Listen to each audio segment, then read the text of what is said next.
제가 오늘 아침에 출근해서 컴퓨터를 켰더니 부고 소식 하나가 들어와 있어요. 용인에 있는 주북교회를 담임하는 목사님의 사모님이 돌아가셨다는 소식이에요. 지지난달 제가 용인에 우리 동네 오케스트라 때문에 올라갔다가 주북교회를 다녀왔어요. 교회가 크고 아주 참 잘 지었어요. 그리고 교회가 아주 참 활발한 그런 교회입니다. 목회를 참 열심히 하시고, 그날도 갔더니 바자회를 준비하는데 교인 중에 한 분이 새 옷을 고급 옷인데 10박스 이상을 도네이션을 했어요. 그래서 그걸 막 교인들이 나와서 정리를 하고 있는데 그 사모님이 제 아내와 우리 익산 우리 교회 사모님에게 옷을 한번 입어보라고, 한 번도 입은 옷이 아니니까요, 새 옷이니까요, 입어보라고. 그래서 옷을 2벌씩 받았어요. 그런데 그 사모님이 돌아가신 거예요. 그 소식을 듣고 정말 잘 살아야 되겠다 하는 생각을 했어요. 왜냐하면 죽음이라고 하는 것은 우리의 생각보다 훨씬 가까이 있다는 생각이 들었고요. 그 목사님이 저와 연배가 비슷하니까요. 사실은 일찍 돌아가신 거죠. 그런데 예측할 수 없는 때에 죽음은 찾아오고요. 끝나고 나면 이제 더 이상 돌이킬 수 있는 방법이 없게 되는 거죠. 그래서 잘 살아야 되겠다. 그냥 살아온 대로 살면 우리의 삶의 변화는 없지만, 생각하고 살면, 그리고 나를 돌아보며 살지 않으면 내 삶의 변화는 없고, 변화가 없으면 삶은 점점 지쳐갈 수밖에 없다는 생각을 하면서요, 잘 살아야 되겠다는 생각을 다시 한번 하게 됩니다. 우리의 인생의 마지막이 곧 닥칠 수 있기 때문이죠. 여러분의 삶에 진지한 질문이 있기를 바랍니다. 그래서요, 어제와는 다른 오늘을 살고 오늘과는 다른 내일을 살아 여러분의 인생의 끝에서 후회 없는 삶이 있기를 제 이름으로 축원합니다. 여러분, 법이라고 하는 것은요, 우리의 일반 상식으로부터 시작이 됩니다. 살면서 어떤 문제가 있을 때에 어떻게 하면 서로 간의 피해를 최소화하고 유익하게 할 수 있느냐, 이것이 법의 정신입니다. 그러니까 서로 간에 갈등이 있을 때 우리는요, 내가 이기겠다, 저 사람을 밟아버리겠다는 생각을 버려야 합니다. 어떻게 하면 중간지대에서 타협할 수 있을까, 이걸 생각하는 거예요. 그렇지 않으면 갈등은요, 영원히 돌이키기 어려운 상처와 아픔을 남기고요, 그의 삶에 치명적인 오점을 남기게 되기 때문이에요. 부산에 사는 A씨는 1남 4녀를 두었고요, 자녀들은 모두 다 성장을 했습니다. 재산이 좀 있었는데요, 1999년 2월 상속재산 전부를 아들 B씨에게 준다는 유언공정증서를 작성하고는 9개월 만에 사망했습니다. 딸들로서는 기분이 좋을 리가 없죠. 아들에게만 다 줬으니까. 그렇지만 아버지의 뜻이니까 아들 B씨가 유산 전부를 독차지했습니다. 그런데 아버지가 생전에 부동산을 경매한 것이 있었는데요, 매각대금 일부가 아직 지급이 덜 되었던 거예요. 그래서 법원은 이 매각대금 일부를 법정 상속 비율에 따라서 5남매와 그의 부인에게 돌아가도록 했어요. 우리 생각 같으면 유산 전부를 아들이 가졌으니까 누이들에게 그거라도 가지라고 할 것 같은데 아닙니다. 돈에는 농담이 통하지를 않습니다. 아들은요, 아버지의 유언장을 근거로 소송을 제기했고요, 그것마저 다 자기 것으로 했습니다. 그러니까 누이들에게 돌아간 몫을 다시 빼앗은 거예요. 그런데 2017년 A씨의 가족들 모두에게 법원에서 서류 하나가 도착했습니다. 사망한 A씨에게 큰 빚이 있었던 거예요. 11억 8천만 원의 채권자 C씨는 A씨의 부인, 아들 그리고 4명의 딸들에게 법정 상속 비율에 따라 A씨의 채무금을 나눠내라는 소송을 제기한 거예요. 여러분, 아들이야 그렇지만 유산을 받았으니까 괜찮지만 딸들로서는 억울하잖아요.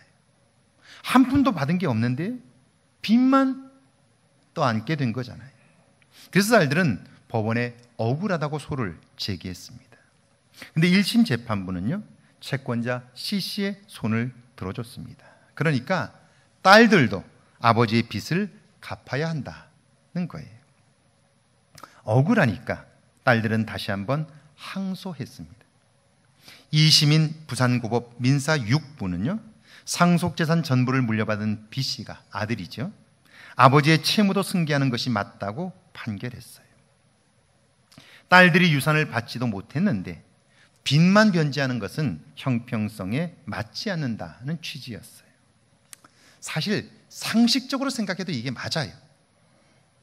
그런데 아들이 소를 제기했고요. 그러니까 자기 가질 것은 다 갖고, 그리고 자기가 감당할 것은 남에게 떠넘기려고 했던 것이죠. 여러분은 이 이야기를 들으면서 무엇을 느끼셨습니까? 제게 들었던 생각은 이런 것입니다. 아버지가 그렇게 말씀하셨지만 당연히 내가 유언에 따라 전부를 가질 수 있지만 장례를 마치고 나서 아들이 누이들에게 유산을 똑같이 나누어 줬더라면 어땠을까요? 그러지 못했더라도 법정에서 지분을 나누어 주었을 때에 그대로 받아들여 줬으면 어땠을까요? 그런데 혼자 다 가지고 책임은 지지 않으려고 하다가 빚을 몽땅 떠안고 말았어요. 여러분, 그걸 아는 주변 사람들이 그에게 뭐라고 했을까요? 비난을 받을 수밖에 없죠. 게다가 오누이와의 관계는 완전히 깨지고 말았을 거예요. 남보다 못한 사이가 되고 말았을 거예요. 왜 이렇게 되었을까? 나름 내가 옳고 정당하다고 여겼기 때문이에요. 그 배후에는 욕심이 자리 잡고 있었기 때문이죠. 그런데 내가 옳다는 생각 때문에 이것이 상식에서 벗어나고 누군가에게 비난받을 만한 일이라는 사실조차 몰랐던 거예요. 내가 알고 있는 것, 내가 옳다고 여기는 것, 그것이 나의 눈을 가리고 나의 양심을 가려서 부끄러운 일을 해도 부끄럽게 여기지 않았다는 것입니다. 오늘 구약성경 욥기 본문에 나오는 욥의 친구 빌닷도 그런 사람입니다. 욥의 친구 엘리바스가 어려움을 당한 욥에게 권면하듯 말합니다. 내 신앙이 틀렸어. 그렇지 않다면 네가 그렇게 기도하는데 하나님이 가만히 계시겠어? 열매를 보면 나무를 아는 거야. 그러니까 빨리 회개하고 빌어. 그래. 그럼 하나님이 용서해 주실 거야. 옳은 소리일 수 있어요. 그런데 지금 그 말이 고통 중에 있는 욥에게 어떤 효과가 있을까요? 그 말을 들은 욥이 절규하듯 대답합니다. 지금 내가 죽게 되었다면 나를 위로하고 끝까지 함께 아파해 주는 게 친구 아니니? 하나님이 그래서 너를 지금 내 곁에 두신 것이 아닐까? 우리를 서로 만나게 하신 것이 아닐까? 그런데 너는 힘들어하는 나를 보면서도 이게 벌받아서 그렇다는 둥, 신앙이 잘못되었다는 둥 이야기하는데 그게 지금 나에게 무슨 도움이 되니? 네가 하는 그 말이 나에게 얼마나 힘들게 하는 줄 알아? 그러는 거예요. 제가 이 본문을 읽으면서 이 말을 하는 욥의 눈에는 눈물이 그렁그렁 고였을 거예요. 사실 사는 것도 힘들지만 곁에서 나를 위로해야 할 그 사람이 나에게 그렇게 이야기할 때 마음이 무너지는 것 같아서 정말 더 힘들었을 거예요. 그런데 욥은요, 힘들고 고통스러운 가운데서도 그런 친구에게 자신이 깨달은 것을 이야기해줘요. 사실 이 고통 가운데 있지 않으면 잘 질문하지 않을 존재에 관한 질문이에요. 그는 이렇게 물어요. 인간이란 어떤 존재니? 인간은 왜 사는 거지? 무엇을 위해 사는 거야? 이런 질문을 하는 거예요. 그러면서 인간이란 그냥 잠깐 불다 사라지는 바람 같은 존재야. 그리고 사람은 무언가 이룬 것 같지만, 무언가 얻은 것 같지만, 그러나 인간은 아무리 노력해도 선한 것을 이룰 수 없고 땀 흘리고 애써도 소중한 것을 얻을 수 없는 그런 존재란 말이야. 그러면서 그는요, 이런 게 인생이라면 도대체 우리가 이 땅에서 살아야 할 이유가 뭐지? 그렇게 질문하는 거예요. 질문하고 그는 고통 가운데 깨달았던 자신의 깨달음을 이야기하는데요. 인생이 살만한 가치가 있는 것은 우리가 무엇을 이루고 무엇을 얻었기 때문이 아니야. 사람들은 거기에 빠져 살아가고 있는데, 그렇게 열심히만 살아가고 있는데 결국 그 끝은 어때? 허무하게 죽어가잖아. 다 놓고 가잖아. 그렇다면 우리의 노력이 무슨 소용이 있어? 이런 질문을 하는 거죠. 그러면서 우리가 이 땅에서 살고 있다면 살아야 하는 이유는, 살아야 하는 가치는 그런 게 아니고 하나님이 나를 중요하게 여기기 때문이야. 하나님이 나에게 관심이 있기 때문이야. 그러면서요, 그는 자기 자신이 오늘 겪고 있는 이 고통에 대한 새로운 해석을 해요. 오늘 내가 이런 고통과 아픔을 겪는 것은 내 잘못 때문이 아니고 내 죄 때문이 아니야. 하나님께서 나에게 찾아와 나를 시험하시는 거야.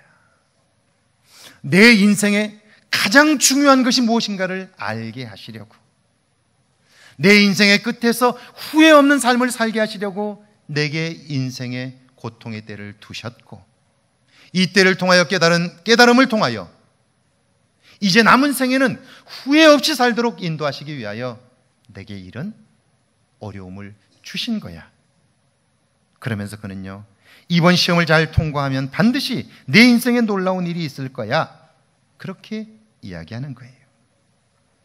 욥은 엘리바스의 정죄에도 불구하고 긍정적으로 반응을 했어요. 욥의 입장에서 이런 믿음의 해석은요, 자신을 견디게 해줍니다. 고통이 아니라, 문제가 아니라 하나님을 바라보게 해주는 거예요. 그런데 그 말을 들은 친구들은 어떻습니까?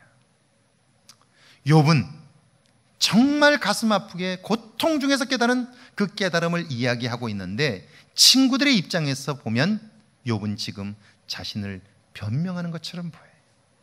자신의 잘못을 인정할 줄 모르는 고집불통으로 보고 있는 거예요. 그러니까 어때요? 화가 나는 거예요. 그래서 욥기 8장 1절과 2절인데 한번 같이 읽어볼까요? 1절과 2절입니다. 함께 읽습니다. 수아 사람 빌닷이 대답하여 이르되 내가 어느 때까지 이런 말을 하겠으며 어느 때까지 내 입의 말이 거센 바람과 같겠느냐. 네가 어느 때까지 이런 말을 하겠으며, 이 말은요, 그 입을 닫으라는 거예요. 좀 심한 말로 하면 입 닥쳐, 그런 말이에요. 너의 그 말은 마치 거센 바람 같아서 사람들에게 엄청난 피해를 주듯 하나님을 모독하고 있다는 거예요. 그러면서 그는요, 자신이 마치 하나님의 변호사가 된 듯 욥을 판단하고 있어요. 비난하고 있어요. 여러분, 빌닷이 이렇게 단정적으로 이야기하는 근거가 있어요. 욥기 8장 3절인데요. 같이 한번 읽어볼까요? 함께 읽습니다. 하나님이 어찌 정의를 굽게 하시겠으며 전능하신 이가 어찌 공의를 굽게 하시겠느냐. 정의는 심판이고요, 공의는 옳은 것이지요. 네가 잘못이 없다고 말하는데 그럼 하나님의 심판이 잘못되었다는 거야? 하나님의 공의가 틀렸다는 말이야? 이것보다 더 큰 하나님을 모독하는 일이 어디 있어? 빌닷은요, 욥의 믿음의 말을 신성모독으로 이해했습니다. 그래서 하나님 편에서 그를 꾸짖는 거예요. 확신을 가지고 꾸짖는 거예요. 그런데 우리는 그 이후의 이야기를 알아요. 결론을 알아요. 빌닷의 그 말은 잘못되었어요. 틀렸어요. 그렇다면 무엇이 잘못된 걸까요? 여러분은 인과응보라는 말을 아시죠? 이 말은 선한 것은 선한 끝으로, 악한 것은 악한 끝을 맺는다는 말이에요. 지금 고통을 받고 어려움을 겪는 것은 네가 악한 행위를 했기 때문이라는 거예요. 그러니까 빌닷은요, 세상의 모든 것을 이분법적으로 보고 있는 거예요. 선과 악, 어둠과 빛, 그리스도와 마귀, 성공과 실패, 좋은 사람과 나쁜 사람. 그런데 여러분, 세상이 정말 그렇게 둘로만 나뉘어져 있나요? 공부 잘하는 사람을 1등이라 하고 못하는 사람을 30등이라고 한다면 그 사이에는요, 2등부터 29등까지 28개 등급이나 있잖아요. 매운맛, 순한맛 사이에도 수없는 차이가 있어요. 그런데도 우리는요, 너무나 쉽게 둘로 나누고 잘하는 사람을 부러워하거나 못하는 사람을 비난해요. 그런데 세상은 결코 그렇게 나눌 수 있는 게 아니에요. 하나님의 일은 더더욱 그래요. 여러분은 혹시 펜스 룰이라는 말을 들어보신 적이 있나요? 이것은 현재 미국 부통령이 재직 중인 마이크 펜스가 평생 지켜온 삶의 원칙인데요, 이런 겁니다. 2002년 그가 미 연방 하원 의원이었을 때에 의회 전문 매체인 더 힐과 인터뷰를 하면서 이런 이야기를 했어요. 저는 아내가 없는 자리에서 다른 여성과 1대1로 식사를 하지 않습니다. 아내가 동반하지 않은 술자리에는 결코 참석하지 않습니다. 이것을 나는 가정생활의 철칙으로 지키고 있습니다. 그래요. 그런 정치인입니다. 그런데도 불구하고 이런 원칙을 철저히 지켰다는 거예요. 쉽지 않아요. 그런데 그가 이렇게 철저하게 지키게 된 데에는 그의 기독교 신앙과 관계가 있습니다. 1959년생인 그는요, 어려서부터 철저히 신앙교육을 받았습니다. 학생 시절 교회 생활을 통하여 중생을 체험했고요, 말씀대로 살고자 훈련했습니다. 그가 2000년부터 인디애나주에서 하원 의원으로 6선을 했고요, 2013년엔 주지사로 선출이 되었습니다. 그러니까 그는요, 전쟁터 같은 선거판에서 10수년을 보낸 거예요. 그런데도 그는 상대를 비방하거나 부정적인 캠페인을 단 한 번도 하지를 않았습니다. 2016년 11월 8일 트럼프가 미국 대통령이 당선되면서 그는 부통령 자리에 올랐는데요, 그가 제일 먼저 한 말이 뭔 줄 아세요? 지금 저는 이곳에 매우 겸손하게 서 있습니다. 하나님의 놀라운 은혜에 감사합니다. 그는 당선 소감을 그렇게 이야기했습니다. 가장으로, 신앙인으로, 정치인으로 정말 훌륭합니다. 그럼에도 미국 정치계에서는요, 그에 대한 비판이 있습니다. 그에 대한 비판은 이런 것입니다. 그는 자기 확신이 너무 강한 나머지 공격적이라는 거예요. 사람이 유연하지 못하고 경직된 사고를 한다는 거예요. 게다가 다른 여자와 1대1로 식사하지 않는 건 그 사람 기준이에요. 그런데 내가 그렇기 때문에 다른 사람이 그러는 것을 부정적으로 보는 것, 그것은 옳지 않다는 거예요. 내가 옳은 것은 괜찮은데, 그런데 그것으로 다른 사람을 판단하는 것은 문제가 생긴다는 거예요. 유현진 선수가 부상에서 복귀해서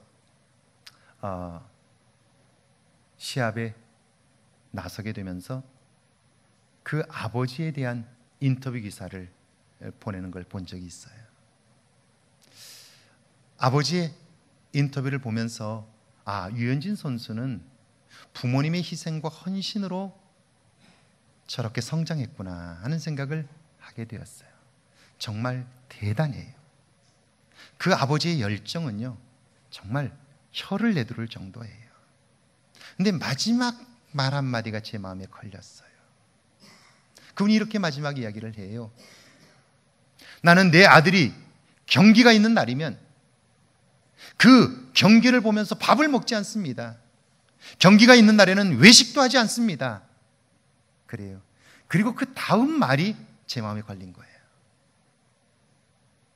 어떻게 아들이 그 긴장감이 있고 그 고생을 하고 있는데 아비가 되어서 밥을 먹을 수 있습니까? 외식을 할 수가 있습니까? 그렇게 하는 게 인간입니까? 그렇게 얘기해요.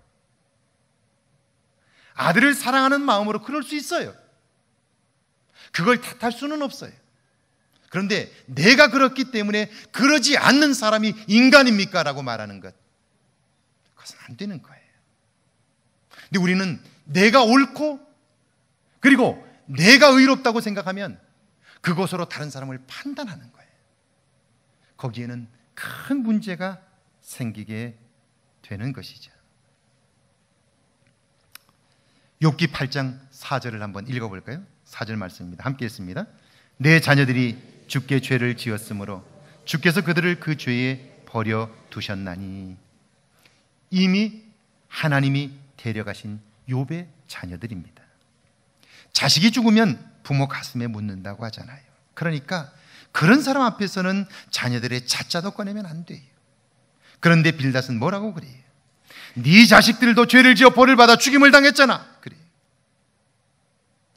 해서는 안 되는 말이에요. 그런데 내가 옳고 네가 틀렸다고 생각하니까 다른 사람의 고통을 배려하지 못해요. 해서는 안 되는 말이 나와버리는 거예요. 부부간에 오랫동안 살면서 왜 점점 관계가 식어지고 왼수가 되는 걸까요? 해서는 안 되는 말들을 하기 때문에 그래요. 그게 비수가 되어 꽂히기 때문에 그런 거죠. 그런데요, 정말 안타까운 것은요, 그렇게 말하는 사람은 내가 무엇을 잘못했는지를 몰라요. 상대방은 그게 상처가 되어 마음속에 고통스럽게 아파하고 있는데 정작 상대방은 모른다는 거예요. 여러분, 그는 지금 하나님의 변호사를 자처하고 있어요. 하나님 편에서 그게 옳다, 그건 틀렸다라고 말하잖아요. 그런데 변호사는요, 의뢰인의 이야기를 먼저 들어야 돼요. 그리고 그의 입장에서 변론을 하는 거예요. 그런데 욥의 친구 빌닷은 하나님의 변호사를 자처하지만 하나님의 의중을 묻지 않습니다. 하나님의 뜻을 알려고도 하질 않아요. 다만 자신이 알고 있는 하나님에 대한 상식으로 욥을 판단하는 거예요. 그러니까 자신은 잘한다고 하는 일이 누군가에는 엄청난 상처가 되는 거예요. 그리고도 빌닷은요, 자기가 한 이 일이 욥에게 얼마나 큰 상처가 되는지를 전혀 알지조차 못하는 거예요. 목사님 두 분이 오토바이를 타고 과속으로 달렸습니다. 교통경찰이 세워서 이야기를 하다 보니까 목사님이에요. 그래서 웬만하면 봐주려고, 알만한 분들이 왜 그러십니까? 천천히 다니십시오. 그러다가 사고가 납니다. 그렇게 이야기를 했어요. 그러자 운전을 했던 목사님이 말합니다. 걱정하지 마세요. 예수님이 함께 타고 계시니까 사고 나지 않습니다. 그래. 그 말을 들은 경찰이 말합니다. 그럼 딱지를 끊겠습니다. 3명이 타는 것은 교통법 위반입니다. 봐주려고 그랬잖아요. 그러면 미안하다고. 다시는 그러지 않겠습니다. 사고 나면 다친다고 나를 위해서 해준 말이잖아요. 그러면 고맙습니다. 다시는 그러지 않을게. 그러면 되는 거예요. 그런데 그걸 받아들이지 않고 무슨 예수님이 함께 계신다. 예수님이 함께 계시면 법을 지켜야지. 신약의 본문을 한번 보실까요? 누가복음 6장 6절입니다. 같이 한번 읽습니다. 6장 6절 말씀입니다. 함께 읽습니다. 또 다른 안식일에 예수께서 해당에 들어가사 가르치실세 거기 오른손 마른 사람이 있는지라. 예수님께서 회당에 들어가셨을 때에 손에 장애를 가진 사람이 있었어요. 여러분, 정상적이라면 그곳에 있는 사람들이 그를 보면서 어떨까요? 얼마나 불편할까, 힘들까, 이런 생각이 들어야죠. 그런데 그곳에 있었던 바리새인, 하나님의 말씀을 가장 잘 알고 철저히 지킨다고 하는 사람들이죠. 그런데 그의 눈에는요, 그 사람이 보이질 않아요. 안중에도 없어요. 왜 그럴까요? 7절을 한번 같이 읽습니다. 7절입니다. 서기관과 바리새인들이 예수를 고발할 증거를 찾으려 하여 안식일의 병을 고치는가 엿보니, 그들은요, 안식일을 지킨다는 명분으로 그것을 지키지 않는 사람들을 고발하는, 자칭 하나님 편의 검사 역할을 하고 있는 거예요. 여러분, 다른 사람을 고발하려고 하니까요, 다른 사람의 부족함과 허물만 보이는 거예요. 그러면 내 마음이 편할 리가 없지요. 그러니까 그들은 단 한 번도 평안한 삶을 살 수 없어요. 그렇다면 그들은 왜 그러는 걸까? 하나님의 말씀을 철저히 지키고 그것이 하나님께 영광이 된다고 믿기 때문이에요. 그런데 예수님의 말씀을 한번 들어보세요. 9절입니다. 같이 읽습니다.